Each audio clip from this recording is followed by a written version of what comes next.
Romanos capítulo 8, el verso 29, tenga la bondad.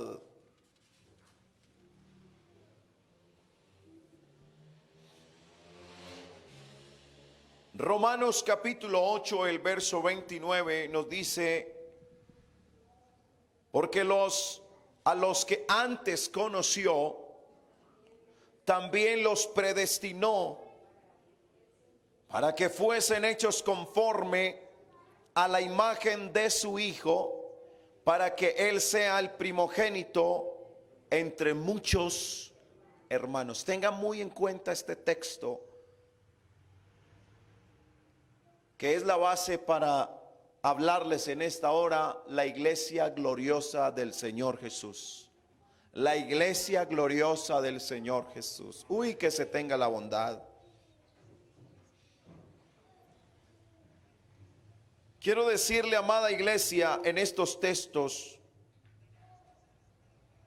que Dios se propuso un plan desde el principio con la creación del hombre. ¿Por qué creó Dios al hombre? ¿Cuál era su intención al crear al hombre?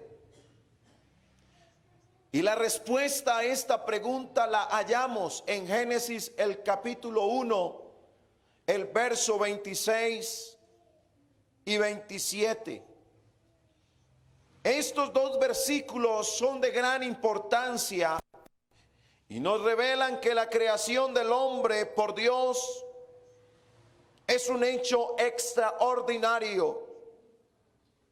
Cuando Dios necesitó luz, sencillamente dijo: hágase la luz. ¿Y qué pasó? Y fue la luz. Y todo claramente en la creación fue hecho por la palabra de Dios. Así que la palabra de Dios tiene poder creador. Dios hizo toda la creación con la palabra de su poder. Amén. Pero hallamos un hecho extraordinario, que la creación del hombre no fue tan sencilla. Precisó proféticamente nuestra redención. Dios dijo: hagamos al hombre a nuestra imagen, conforme a nuestra semejanza, y señoree en los peces del mar, en las aves de los cielos, en las bestias, en toda la tierra, en todo animal que se arrastra sobre la tierra. Y cuando fue a hacer al hombre, dijo: hagamos.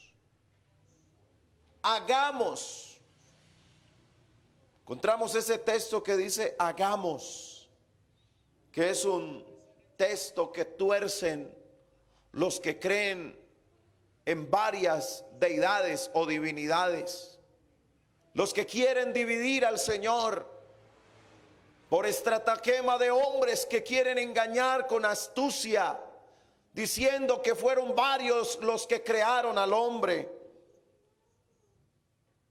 Pero este texto nos revela que fue Dios el que creó al hombre. Porque el verso 27 no dice: y crearon los dioses. No dice. En el verso 27 dice: creó Dios al hombre a su imagen.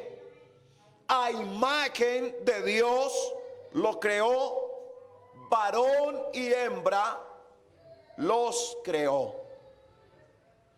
Y el versículo 28 nos dice que los bendijo Dios y les digo: fructificad y multiplicaos y llenad la tierra y sojuzgadla y señoread en los peces del mar, en las aves de los cielos y en todas las bestias que se mueven sobre la tierra.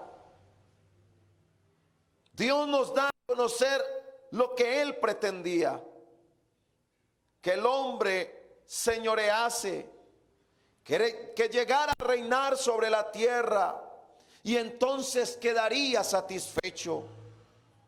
Ese hombre que Dios creó no solo tenía su semejanza, sino también su imagen. Cuando la Biblia habla de semejanza, es en cuanto a lo externo, e imagen en cuanto a lo interno. Por eso dice semejanza e imagen. Semejanza hablando de lo externo, e imagen hablando de lo interno.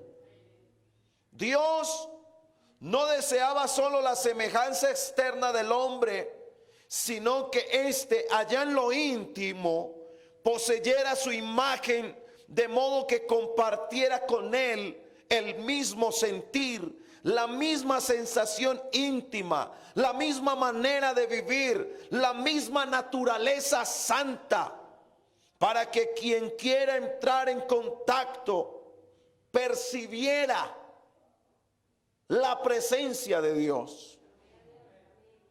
Dios creó al hombre a su propia imagen. Dios quería que el hombre se le pareciera. Y es evidente que el hombre tiene una posición singular en medio de la creación de Dios, ya que todas las criaturas de Dios es el único que fue creado a imagen de Dios. El hombre sobre el cual se había volcado el corazón de Dios se diferenciaba de todos los demás seres creados. Era un ser creado a su propia imagen. Aquí notamos algo extremadamente importante. Cuando la Biblia dice hagamos al hombre a nuestra imagen, conforme a nuestra semejanza. Y cuando dice en el verso 27, y creó Dios al hombre, ese pronombre plural que aparece en el verso 26, en el verso 27 se hace un realce de su imagen. Por eso dice la Biblia, y creó Dios al hombre a la imagen. No dice a la imagen de ellos, no dice. Dice a su imagen. Pero cosa extraña de aquellos que dicen que ahí habían varios creando al hombre, formando al hombre. Por eso, cuando encontramos en esta parte la imagen que se habla, la semejanza que se habla, es hablando precisamente de la creación. En la creación del hombre se está hablando de lo que leímos en Romanos 8:29, porque a los que antes conoció, también los predestinó para que fuesen hechos conforme a la imagen de su Hijo, para que Él sea el primogénito entre muchos. ¿A imagen de quién fuimos creados? A la imagen de lo que Dios es espíritu, pero Él se manifestó en. Entonces íbamos a tener la imagen de Jesucristo. A eso es lo que se está refiriendo este precioso texto. De ahí podemos deducir que Adán fue hecho a imagen del Señor Jesús. Adán no fue antes que el Señor Jesús, como se puede suponer históricamente. Más bien fue el Señor Jesús quien existió antes que Adán. Usted lo puede leer en Colosenses capítulo 1. Esto hace parte vital. Colosenses el capítulo 1 nos dice la palabra del Señor, el verso 18. Y Él es la cabeza del cuerpo que es la iglesia, el que es el principio. Mire cómo dice, el primogénito de entre los muertos, para que en todo tenga la preeminencia. Entonces, cuando la Biblia dice su imagen, se refiere que el propósito de Dios es que el hombre tuviese esa imagen de Él en su manifestación en carne. Dios anhelaba tener una familia, tener muchos hijos, y que estos hijos fueran como Él. Por eso la Biblia dice que Él es el unigénito. ¿Por qué el Señor es el unigénito? Porque es el único que fue engendrado por el Espíritu Santo. Y es el primogénito porque en su manifestación en carne vino a ser hermano nuestro. Amén. Entonces Él es el primogénito porque es el primero entre muchos hermanos. El deseo de Dios es conseguir una familia tan grande que por eso es que Dios le da importancia al hombre. Incluso Él, siendo espíritu, se manifestó en carne. El plan de Dios es conseguir que el hombre se vuelva de sus malos caminos.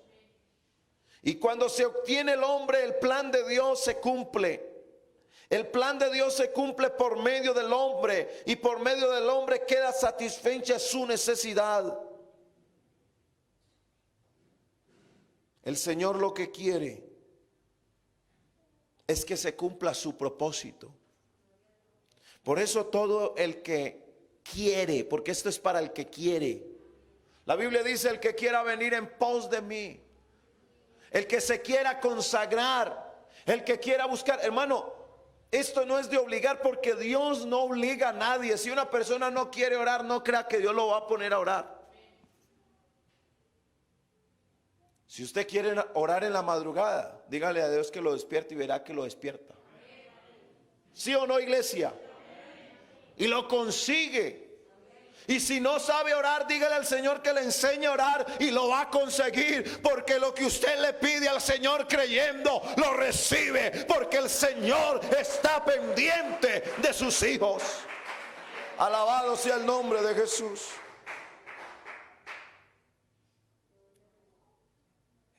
Su gracia sobreabunda en su iglesia. La palabra del Señor nos habla muy claramente. En el principio creó Dios los cielos y la tierra. Y cuando habla los cielos, está hablando de las estrellas también. Por eso habla los cielos.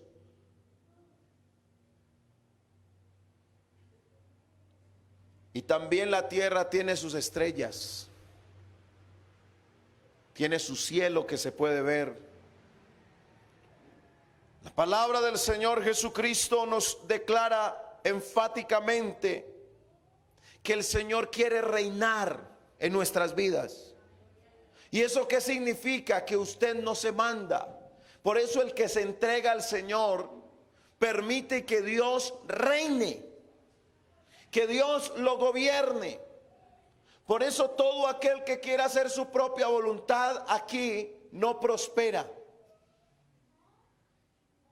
Dios ha entregado unos dones y unos ministerios, pero el día que usted y yo nos salgamos de la voluntad de Dios, ya Dios no va a actuar con nosotros.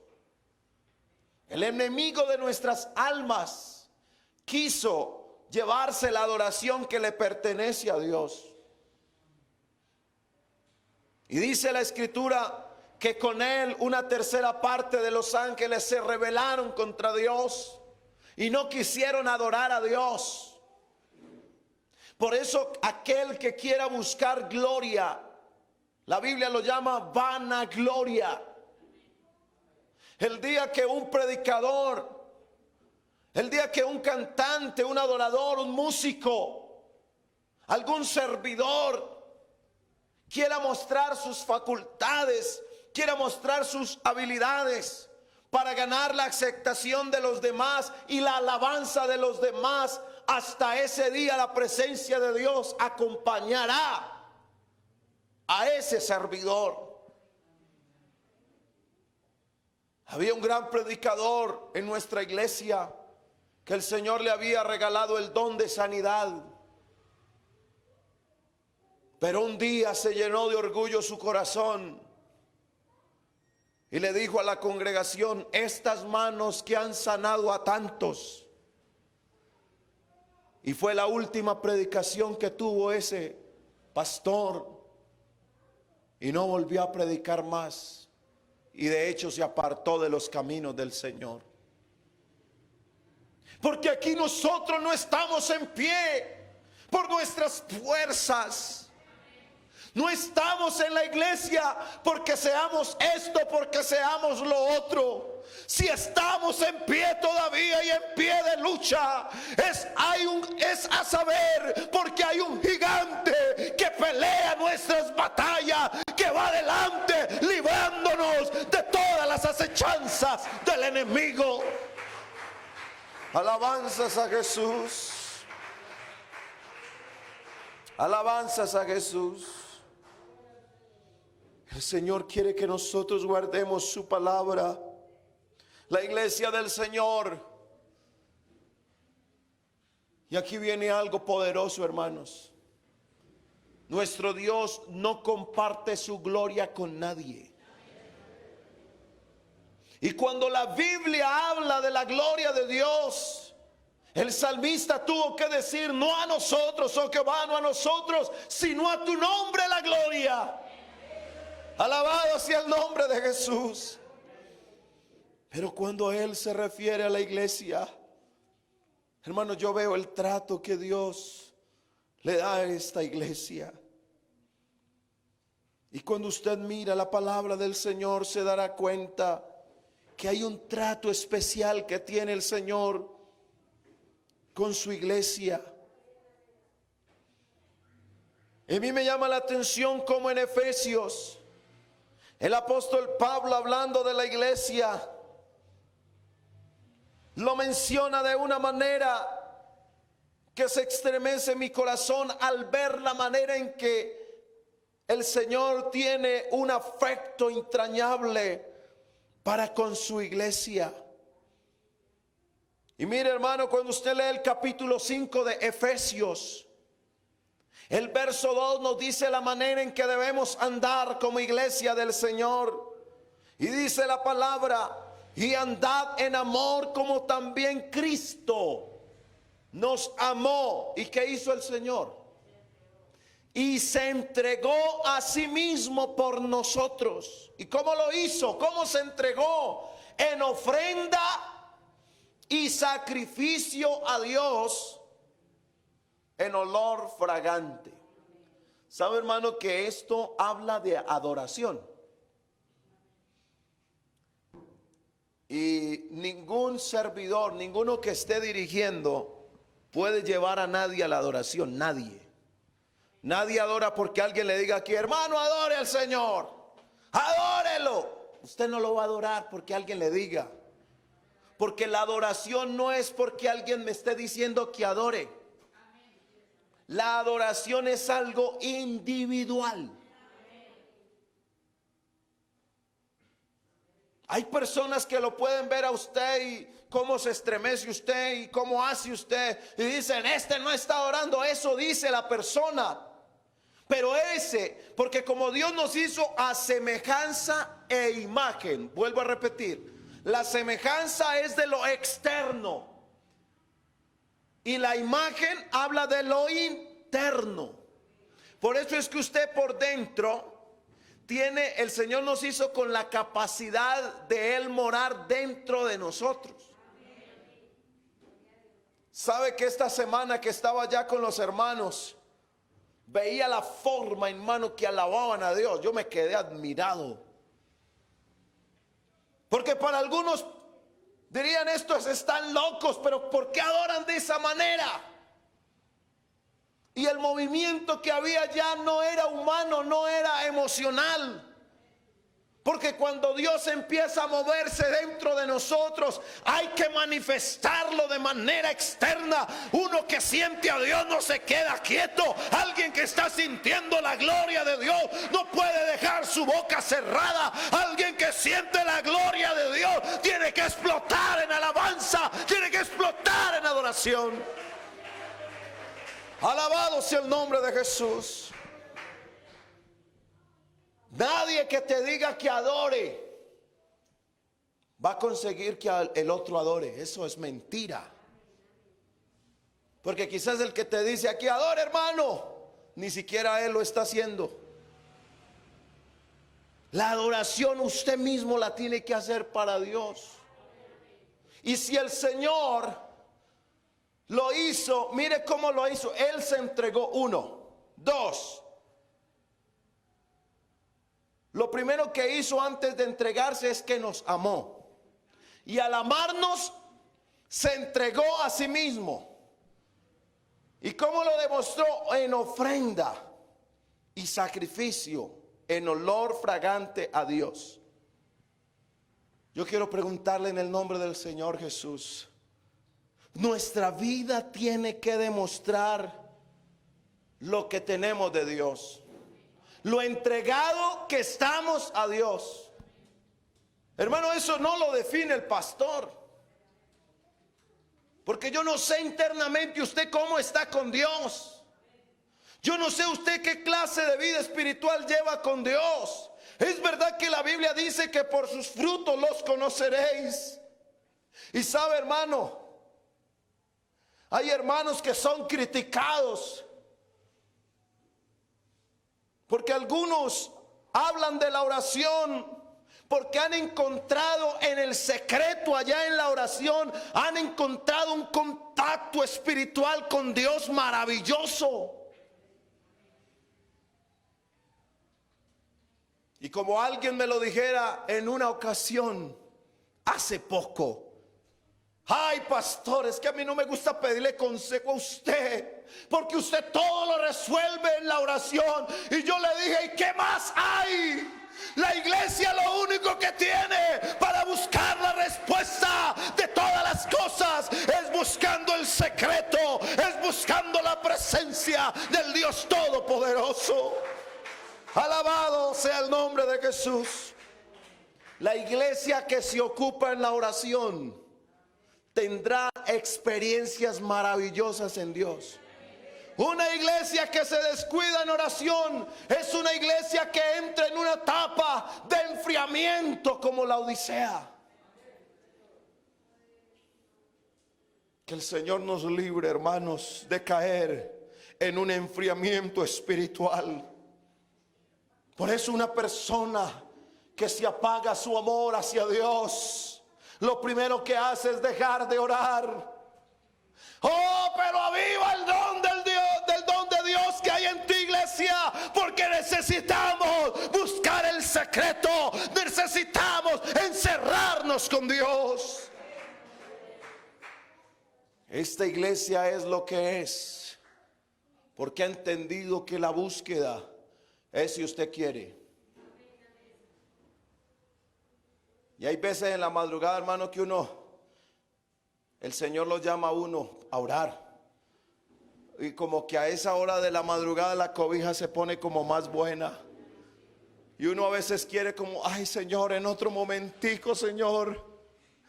Pero hay algo dentro de nosotros que nos reclama: dobla tus rodillas, dobla tus rodillas, dobla tus rodillas. Hermano, ¿usted quiere ver victorias en Dios? Métase en el secreto de Dios y verá respuestas. Hermano, pero ¿por qué Dios a qué le contesta? Yo he entendido, hermano, que hay peticiones que Dios está resolviendo en muchos.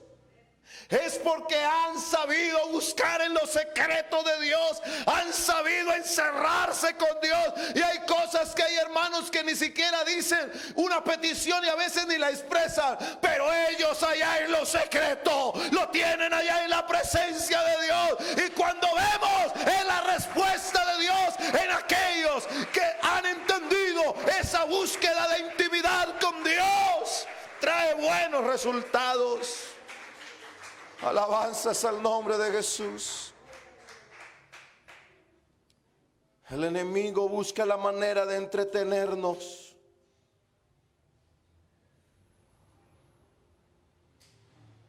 Y está buscando la manera de estorbarnos para que busquemos de Dios. Él busca la manera de que nosotros, hermanos, no oremos. El enemigo se burla de nosotros y quiere que nosotros, hermanos, por medio de cosas que a veces nos pasan, y a ver, ¿dónde está tu Dios? No pues que buscas mucho de Dios. ¿Y por qué estás como estás? ¿Y por qué tienes ese problema? ¿Y por qué tienes escasez? ¿Y por qué te está sucediendo esto? Y el enemigo acusa, y el enemigo busca cómo hacer la trampa para que usted caiga. Oh, iglesia del Señor, no mires hacia abajo, mira hacia arriba, de donde viene nuestro socorro, de donde viene nuestro amparo. Es de nuestro Dios. Alabanzas a Jesús. El propósito de Dios es salvar.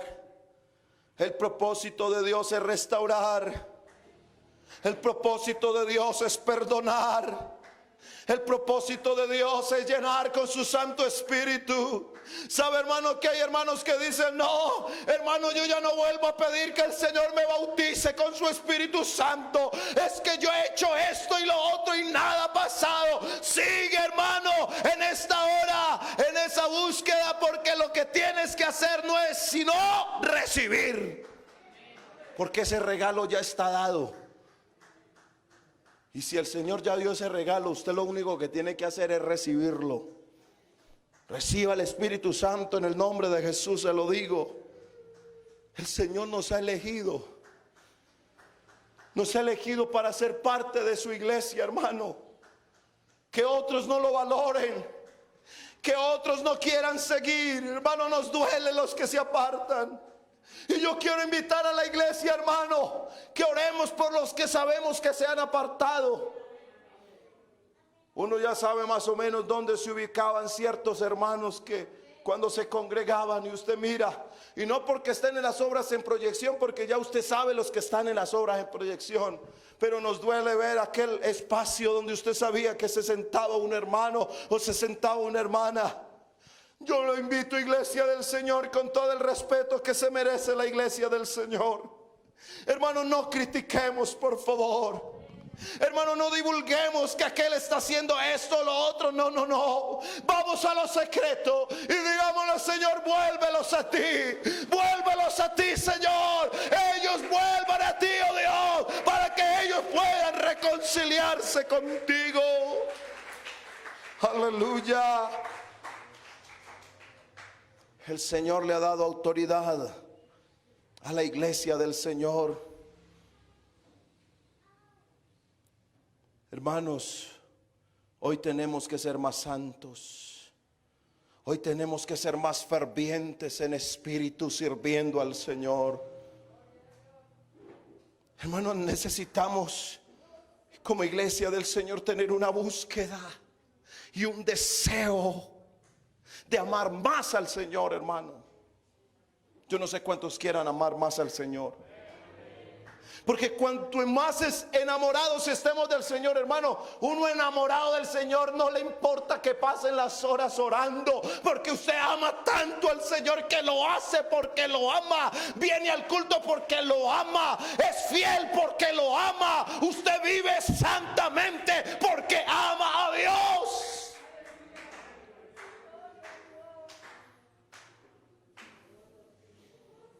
Necesitamos, hermanos, hoy más que nunca, dejar tantas excusas para las cosas de Dios. El que se ocupa en las cosas de Dios tiene bendiciones espirituales, pero el que se descuida en lo espiritual tiene desdichas, porque está pensando en sus necesidades propias. Y hay hermanos que le dicen a uno como con cierta altivez: y si yo busco de Dios, entonces ¿cómo hago para tener la comidita? ¿Cómo hago para tener el vestido? ¿Y cómo hago para pagar esto y para pagar lo otro? Yo creo, hermanos, que nuestro Padre Celestial no descuida a los que son suyos. Amada iglesia, yo quiero decirle en el nombre del Señor Jesucristo, si las aves de los cielos tienen alimento en las mañanas, usted y yo valemos más que esas aves. ¿Sí o no, iglesia? El Señor tiene un orden especial para todas las cosas, hermano, y Dios al que toma por hijo nunca lo abandona. Nuestro Dios es un Padre muy responsable. Hermano, el Señor sabe responder por usted. Por eso nosotros, hermano, vea, abandónese en las manos del Señor Jesucristo. Abandónese ahí. Abandónese ahí. Que Él haga lo que quiera. Es que Él es Dios. Yo quiero hacerle una pregunta en esta hora. ¿Usted cree que Dios es capaz de ayudarlo o no? ¿Dios es capaz de darle la victoria o no en medio de sus problemas? ¿Cuántos creen que Dios es capaz de sanar? ¿Cuántos creen que Dios tiene capacidad para salvar? Hermano, Dios no ha perdido poder. Los problemas que sean, Él los resuelve porque Él es Dios. A Dios nada lo detiene porque Él es Dios. Y si tú y yo somos sus hijos, bueno, yo quiero que usted mire la grandeza de ser un hijo de Dios. Yo quiero que usted mire eso. La grandeza de ser un hijo de Dios. Cuando el centurión le dijo al Señor que él tenía un siervo que estaba enfermo, a mí me llama la atención que este hombre tan importante era un hombre que tenía a cargo 100 soldados, o sea que tenía un cargo en el ejército muy importante. Y me llama la atención, hermanos, que cuando el Señor le dijo, bueno, entonces voy a ir allá a tu casa, este hombre, hermano, siendo lo importante que era en ese momento, bendito sea el nombre del Señor Jesús, dice la palabra del Señor que este hombre le dijo, Señor, no soy digno que entres a mi casa.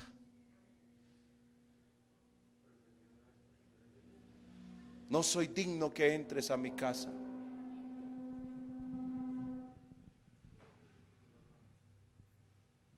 Y miren, hermanos, el Señor miró la fe de este hombre porque le dijo, tan solo di la palabra y mi siervo sanará. Hermano, y el Señor sanó a ese siervo.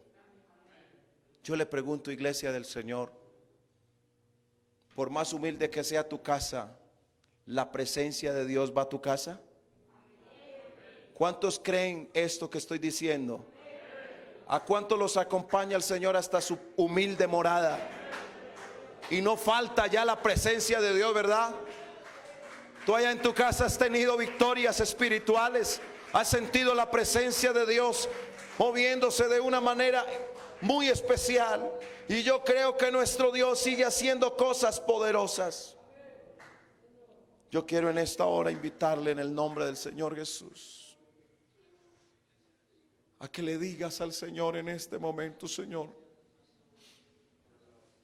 gracias por ir a mi casa. Gracias por estar conmigo. Gracias por moverte en mi vida. Gracias, Señor Jesús, por darme la oportunidad de ser tu hijo. Yo no sé si alguien puede decirle, qué hermoso es ser tu hijo. Qué hermoso, Señor. Qué hermoso es beber de este manantial tuyo que es tu palabra bendita. Por eso dice, el que quiera venir en pos de mí, venga, venga, porque quiere. Nosotros estamos en la presencia de Dios porque Él es nuestro Dios. Alabado sea el nombre de Jesús. Adorado sea el nombre del Señor Jesucristo. Glorificado es el nombre de Jesús. Poderoso es el nombre del Señor Jesucristo.